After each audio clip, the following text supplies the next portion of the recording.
आम्ही चौघे जो सिलेक्ट झालो होतो त्यांनीच पहिल्यांदा 3 डिसेंबरला रात्री पाकिस्तानात कराचीजवळ एक महत्त्वाचं एअरफील्ड होतं, तिथे पाकिस्तानची विमानं होती, तेव्हा त्याच्यावर हल्ला करणं मला फार अभिमानाचा असा क्षण वाटला. जिथे मी वाढलो, ज्या शाळेत मी गेलो, तिथलं वातावरण इतकं प्रोत्साहनदायक नव्हतं. कारण माझे सगळे मित्र गिरणी कामगारांच्या वस्तीतले होते. आता एनडीएत जाणं माझ्यासाठी एक फार मोठा टर्निंग पॉईंट होता. हा जो पहिला फोटो हा आहे, जेव्हा मी एनडीएमध्ये जॉईन त्यावेळचे आहे. तुम्हाला तो एनडीएचा इन्सिग्निया दिसेल व्यवस्थित. हा एनडीएचा इन्सिग्निया आहे. नंतर मी माझं कमिशन झाल्यानंतर मी पायलट ऑफिसर होतो, तेव्हाचा हा माझा फोटो.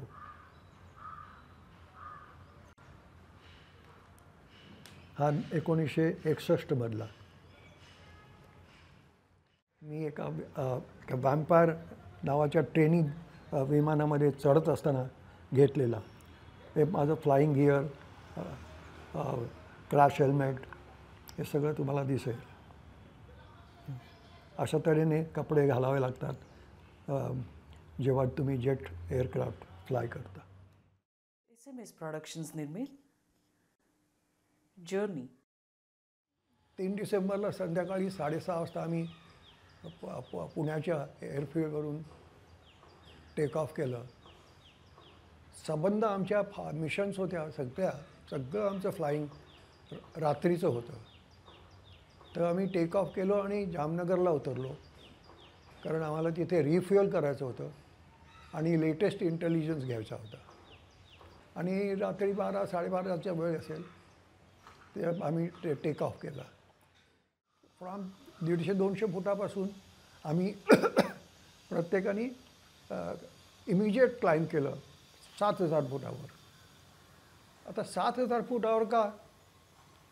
तर पाकिस्तानच्या त्यांचा जो इंटेलिजन्स मिळाला होता त्याप्रमाणे त्यांच्या ज्या अटॅक बॅटरीज होत्या त्याचा इफेक्टिव्ह हाईट होती 6,000 फूट. म्हणजे 6,000 फुटापर्यंत ते डेंजरस होतं. म्हणून आम्ही 7,000 फूट सिलेक्ट केली. बरं,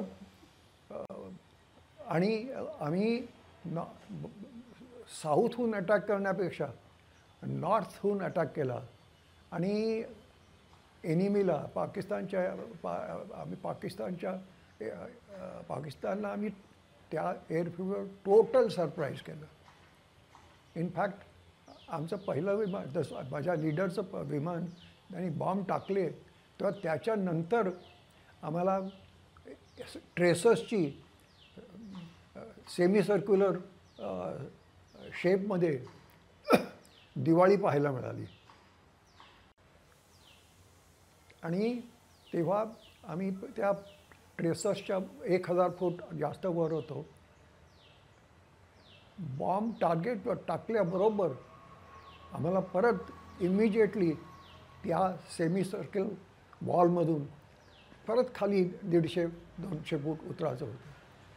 पर 150-200 फूट आम्ही का फ्लाय करत होतो की एनिमी जो रेडार जो असतो त्याच्या होरायझन त्याच्या खाली असलं म्हणजे मग सरप्राईज करता येतं.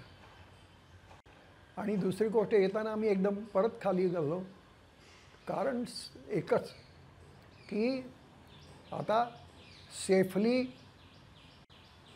हिंदुस्थानात परत कसं यायचं हाच फक्त ध्येय असतं. तेव्हा टार्गेटवर बॉम्ब टाकणं ही एक गोष्ट, पण सेफली परत येणं हे तितकंच इम्पॉर्टंट आहे.